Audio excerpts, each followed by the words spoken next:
Azadeh Pourzand, a human rights researcher and writer who grew up in Iran and now lives in London, and Rob McCare, who was the UK's ambassador to Iran from 2018 to 2021. Thanks for both of you for joining us.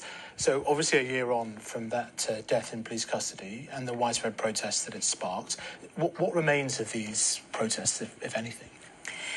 Yeah, I characterize Iran's woman life freedom sort of revolutionary process movement as a climactic moment in years and decades of dissent and plight for justice and freedom in Iran led by women. A year after Mahsa Amini's death in custody, what we see is that the Iranian women, youth, minority groups, and the people at large demand change, continue to demand fundamental change, very explicitly regime change.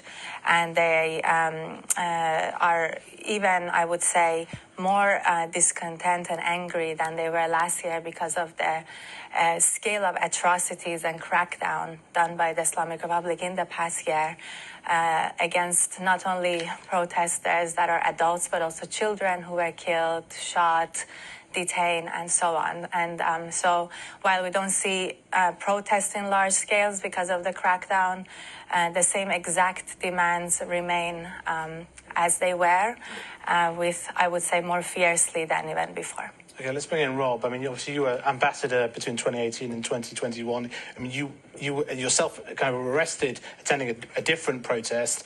An effigy of you was burned. So you kind of understand this oppression. Have Western powers, including Britain, done enough to support these protesters? So, I mean, it's obviously been an extraordinary year in Iran, and we left before the tragic death of Mahsa Amini.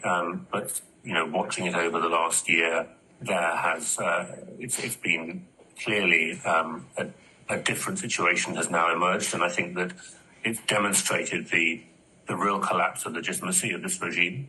And the incredible courage of people coming out, not just on the streets to the demonstrations, but then even after the suppression of those demonstrations, the daily courage for people who were coming out and prepared to show they're not going to wear the hijab or comply with other restrictive regulations by the regime. And that is, I think, very impressive. And I think the regime sees that, as we all see it.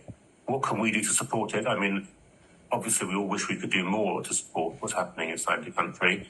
But I think that this is the Iranian people's struggle. I think that the regime can see that the current situation, you know, is a gridlock. They can't build support or legitimacy or credibility with the vast majority of the people.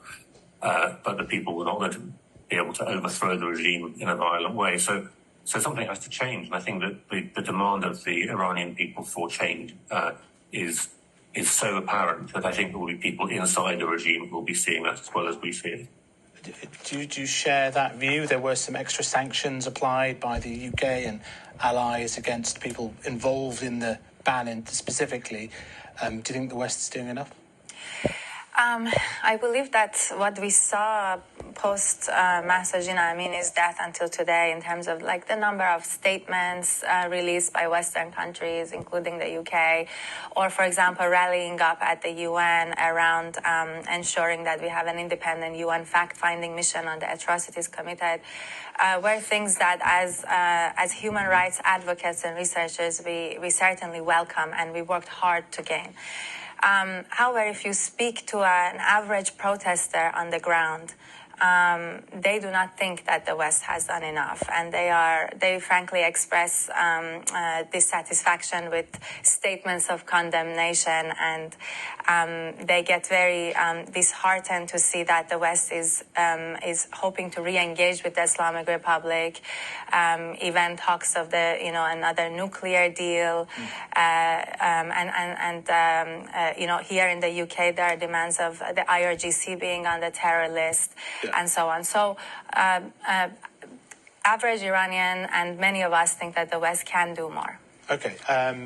Rob, what do you assess could happen this weekend? I mean, it's obviously a moment of tension a year on. Could there be a resurgence of the protests?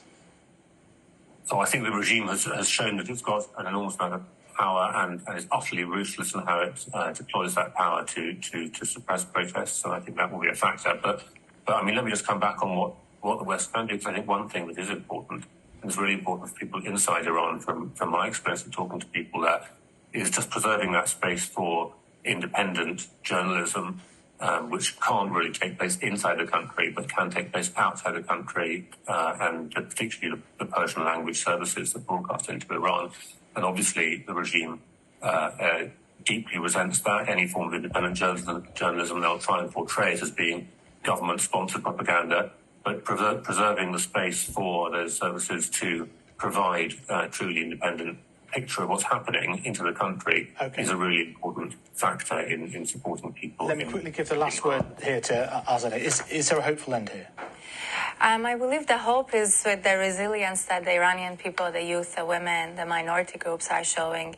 I believe it will be a long journey, but I think that with the bravery of the Iranian people, there will be hope, yes. Thank you, Azadeh Pourzand and Rob McKay there.